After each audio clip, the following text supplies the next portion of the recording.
जय हिंद दोस्तों। कैसे हैं आप लोग? उम्मीद है अच्छे होंगे और अच्छे से तैयारी भी कर रहे होंगे। आज 20 सितंबर है और 20 सितंबर के अंतर्गत हम लोग आज जैसे डेली मैप प्रैक्टिस करते हैं उसे मैप प्रैक्टिस करेंगे। उसके बाद से अनामुड़ी 16 राष्ट्रीय उद्यान इसको देखेंगे, फिर अमृत वृक्ष आंदोलन, फिर उसके बाद से लीगल मेट्रोलॉजी, फिर बायोफ्लॉक तकनीक, उसके बाद से फिर रबड़ की खेती।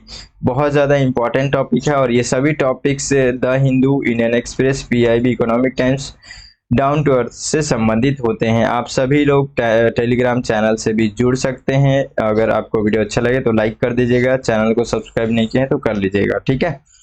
चलिए शुरू करते हैं आज का जो हमारा ये वीडियो है उसको शुरू करते हैं। और सबसे पहले हम लोग देखते हैं मैप में आज हम लोग को क्या देखना है। तो देखिए आज हम लोग ताइवान को देखेंगे। ताइवान इसलिए देखेंगे क्योंकि ताइवान में भी 6.3 तीव्रता की भूकंप यहाँ पे भी देखने को मिला है। आप लोग ताइवान जान रहे हैं, ये चाइना का ही एक ये भी एरिया जो है ये चाइना के अंतर्गत है। ये भी एक अलग देश है, ठीक है। मतलब चाइना के अंतर्गत ये है, ठीक है, ताइवान जो क्षेत्र है। अब इसको हम लोग थोड़ा सा मैप में देख लेते हैं। भूकंप यहाँ भी आया हुआ है। और एक चीज और, इससे पहले भी मैं आप लोगों को बताया था कि मोरक्को, ये जो मोरक्को देश है यहाँ पे आप देख रहे हैं कि अफ्रीका के अंतर्गत आप यहाँ पे देखेंगे ये मोरक्को, यहाँ पे भी भूकंप आया हुआ था और मैं इसके बारे में बताया हुआ था। देखिए अभी प्रश्न कैसे बनता है, संबंधित रिलेटेड देश है, एक ही दूसरे से रिलेटेड है कि नहीं। अगर यहाँ भूकंप आया हुआ है ताइवान में तो यहाँ पर भी भूकंप आया हुआ है, तो दोनों एक दूसरे से संबंधित हुए। तो ऐसी ऐसी घटनाएं जो है एक साथ कई बार प्रश्न पूछता है, ठीक है। तो इसलिए आपको थोड़ा ध्यान रखना होगा। और ताइवान का एरिया देख रहे हैं आप, ये वाला है ताइवान। और ताइवान अगर आप देखेंगे साउथ चाइना सी में ही है और फिलीपींस के जस्ट उत्तरी क्षेत्र में है, ठीक है। और अगर आप देखते हैं कि इस तरीके से देख सकते हैं कि जापान और साउथ कोरिया, ठीक है, और फिलीपींस के बीच में आपको देखने को मिलेगा, ठीक है। तो इसका मैप आप देख लीजिएगा और अच्छे से मैप में, ठीक है। नॉर्मली मैं आपको जितना बताना था उतना बता दिया हूँ। चलिए टॉपिक की ओर आगे बढ़ते हैं और आज हम लोग देखने वाले हैं जो फर्स्ट अपना टॉपिक है वो है अनामुड़ी या फिर अनाईमुड़ी, इस तरीके से नाम है, 16 राष्ट्रीय उद्यान, ठीक है। ये जो राष्ट्रीय उद्यान है ये अभी न्यूज में इसलिए है क्योंकि ये यहाँ पे जो है जंगली, बहुत सारे जंगली वृक्ष, विदेशी वृक्ष जो है यहाँ पे बहुत ज्यादा, मतलब इनकी प्रजातियां थी, उनको हटा करके, क्योंकि ये कई बार जो कई बार ये मतलब वहाँ की पारिस्थितिकी जो तंत्र है उनको कहीं ना कहीं हानि पहुंचाते हैं, ठीक है।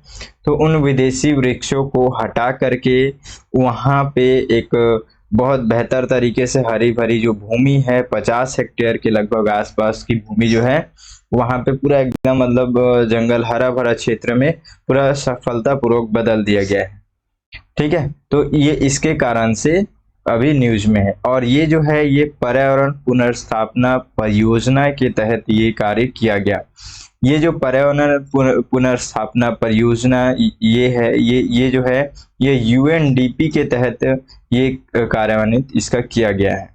तो याद रखेंगे पहला बात यही कि पर्यावरण पुनर्स्थापना परियोजना के माध्यम से कौन सा नेशनल पार्क है, तो ये है अनाईमुड़ी 16 या फिर अनामुड़ी 16 राष्ट्रीय उद्यान, ठीक है। ये जो पर्यावरण पुनर्स्थापना परियोजना है ये संयुक्त राष्ट्र विकास कार्यक्रम या फिर यूएनडीपी के माध्यम से कार्यान्वित किया गया है। और ये जो परियोजना ये 2019 से शुरू किया गया था, ठीक है, और 2022 में इसको पूरा कर लिया गया। इस परियोजना के हिस्से के रूप में वन भूमि से विदेशी प्रजातियों को हटा दिया गया और प्राकृतिक घास लगाई गई।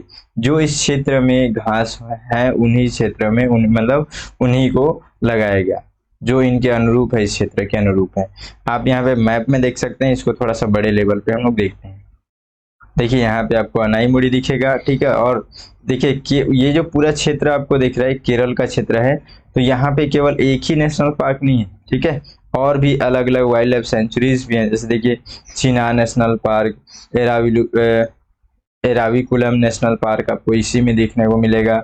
फिर ये Kurinjimala wildlife sanctuary आपको देखने के लिए मिलेगा। और फिर इसी में आपको यहाँ पे पंबादम शोला नेशनल पार्क आपको देखने को मिलेगा।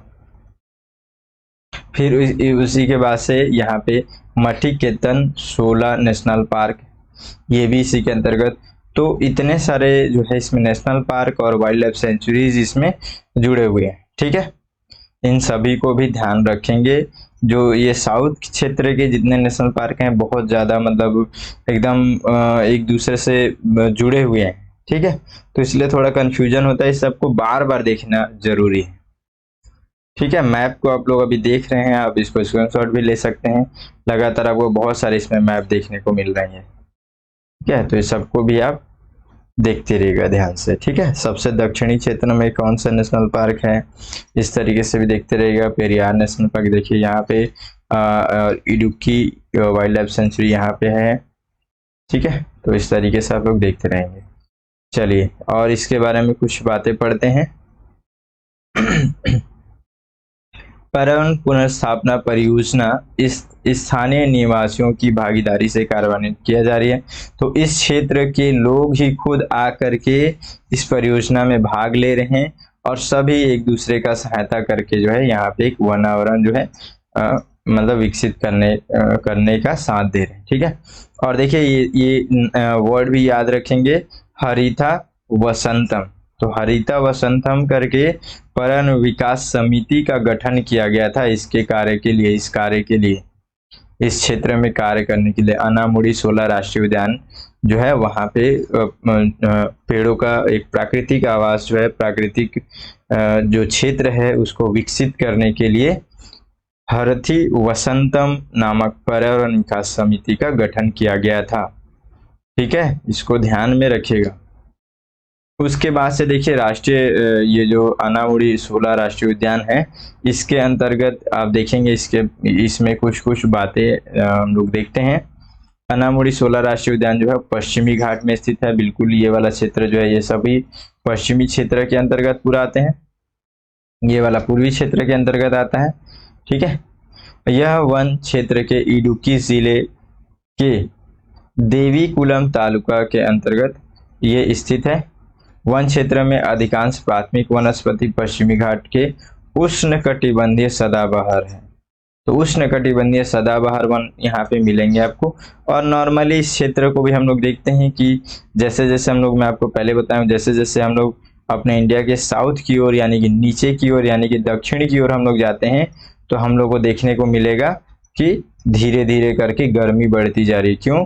क्योंकि हम लोग देखते हैं कि जो इक्वेटर है, इक्वेटर के करीब हम लोग चले जाते हैं धीरे धीरे करके, मतलब ये धीरे धीरे जो है करीबी बढ़ते जाता है, ठीक है।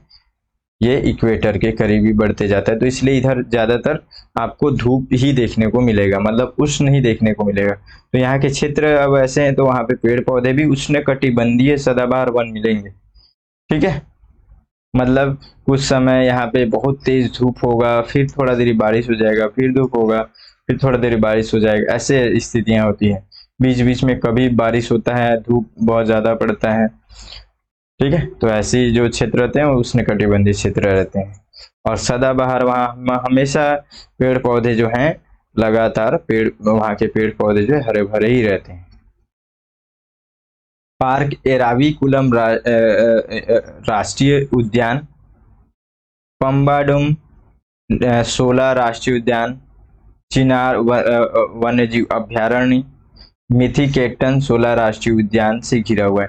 इन सभी को मैं अभी बताया था, ये सभी मैप में आप अच्छे से इसको देख लेंगे, ठीक है। इनकी देखरेख केरल वन्यजीव और वन विभाग एवं मुन्नार वन्यजीव प्रभाग के अंतर्गत ये लोग देखरेख कर रहे हैं। इसको 2003 में राष्ट्रीय उद्यान घोषित किया गया था, ठीक है। तो इसके बारे में कुछ खास बातें। और एक चीज और सबसे ज्यादा खास बातें हैं, देखिए अभी ऐसा प्रश्न बनता है कि कोई भी ऐसा खास चीज, ठीक है, जैसे पूछ सकता है कि नील कुरुंजी, ठीक है, ये नील कुरुंजी एक विशेष प्रकार का दुर्लभ फूल है, ठीक है। फूल का मतलब एक ये देख रहे हैं आप यहाँ पे इस तरीके से, ये फूल का ये पौधा है, ठीक है।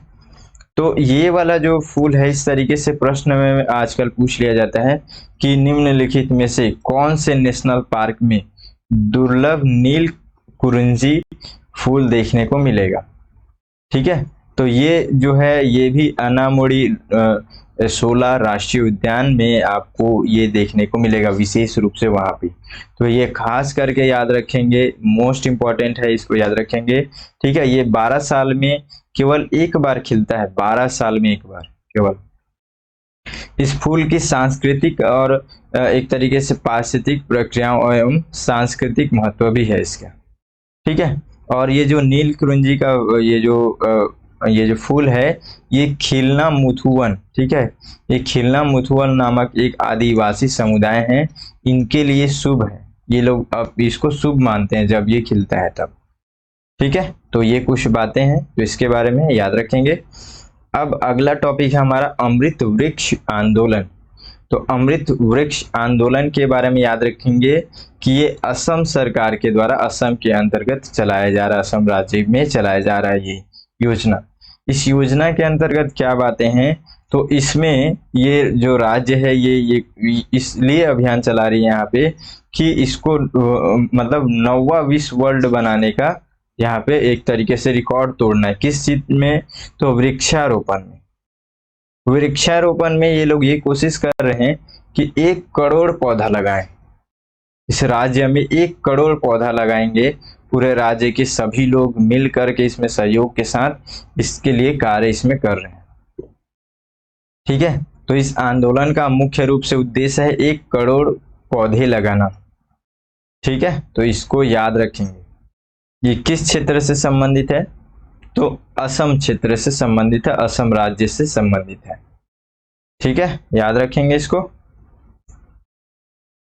अब हम लोग अगला टॉपिक पे आते हैं, लीगल मेट्रोलॉजी।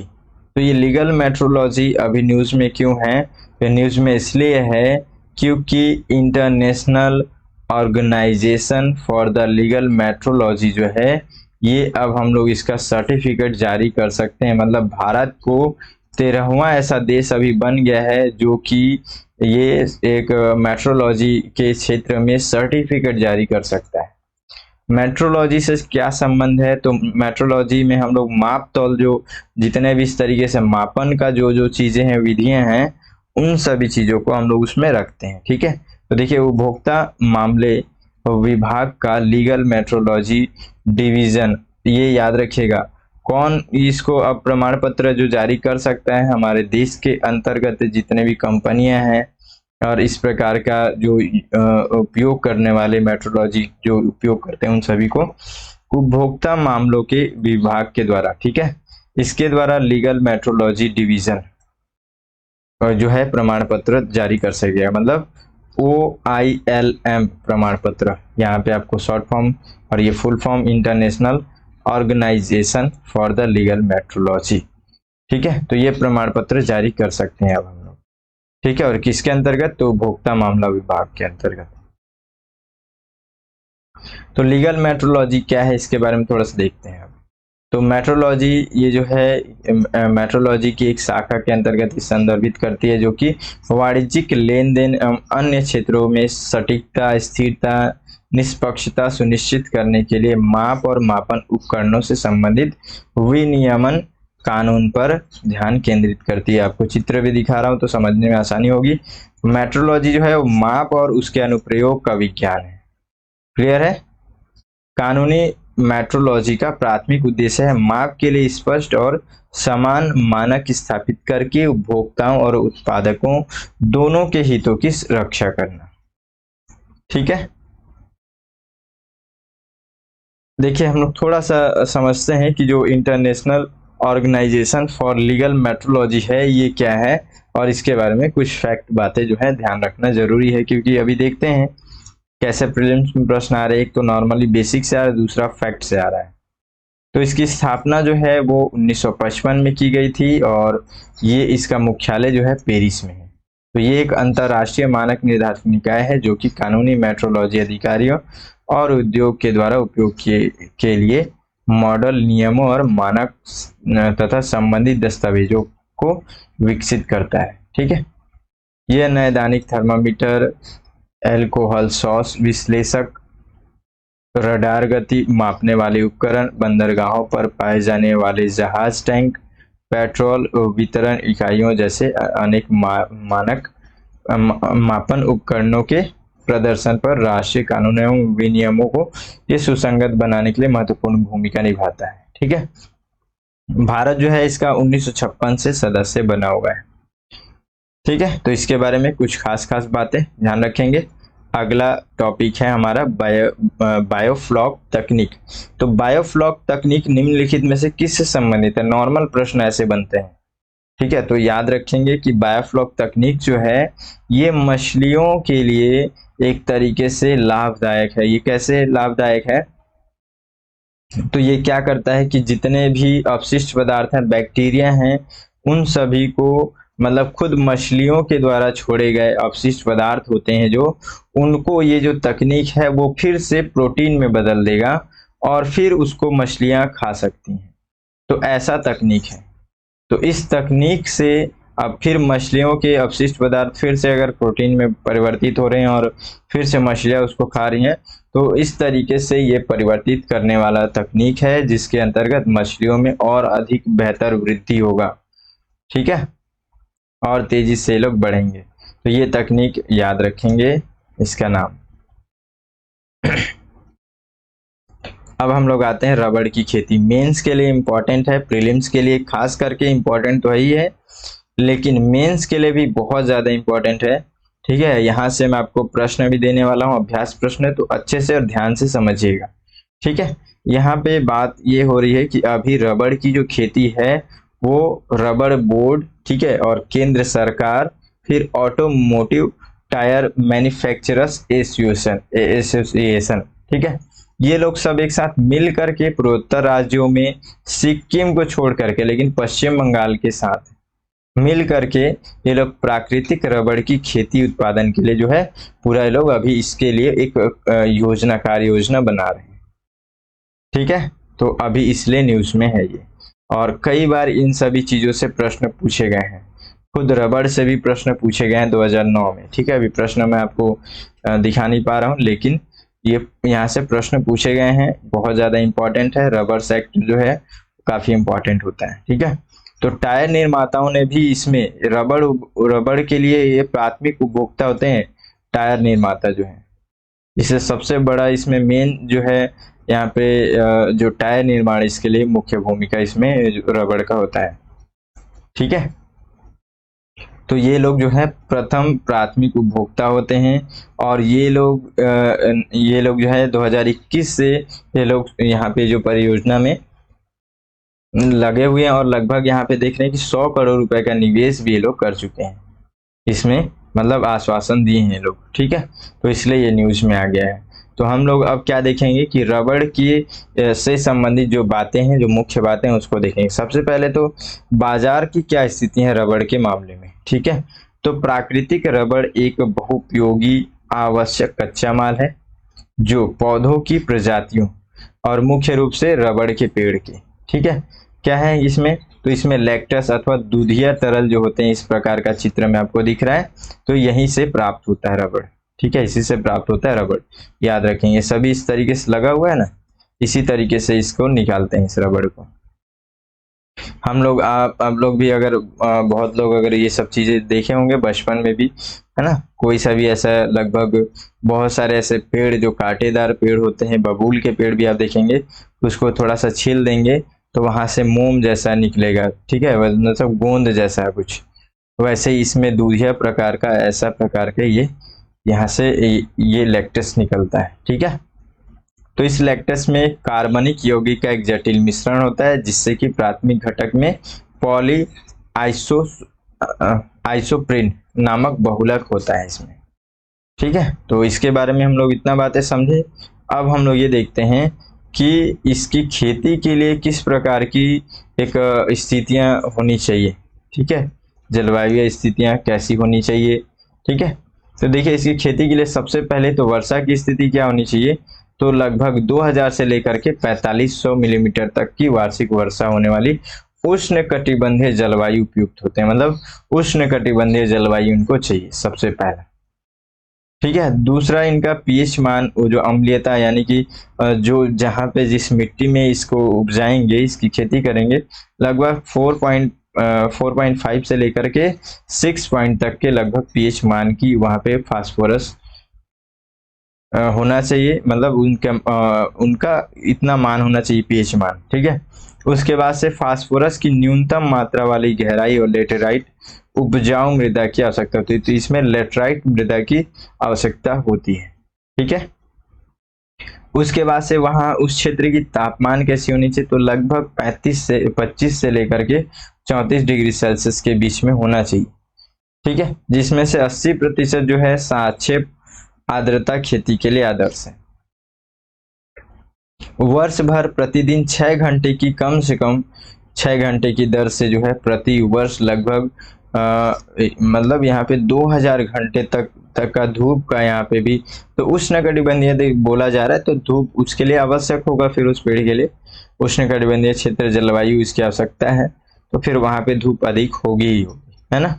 तो धूप की इसको आवश्यकता पड़ती है और लगभग 6 घंटे की दर से। ठीक है, तो ये स्थितियां हो गई। अब हम लोग ये देखते हैं कि रबड़ का उत्पादन और खपत की क्या स्थितियां हैं। ठीक है, तो भारत वर्तमान में प्राकृतिक रबड़ का विश्व का 5वां सबसे बड़ा उत्पादक देश है। मोस्ट इंपॉर्टेंट है, ये सब फैक्ट याद रखेंगे। दूसरा, यहाँ पे जो है विश्व स्तर पे उत्पादक तो ही है, लेकिन यहाँ पे दूसरे नंबर पे उपभोक्ता भी है। और इतना ही नहीं है, बल्कि ये जो प्राकृतिक रबड़ जो है, इसका हम लोग लगभग 40% आयात भी करते हैं अपने आप को मैनेज करने के लिए।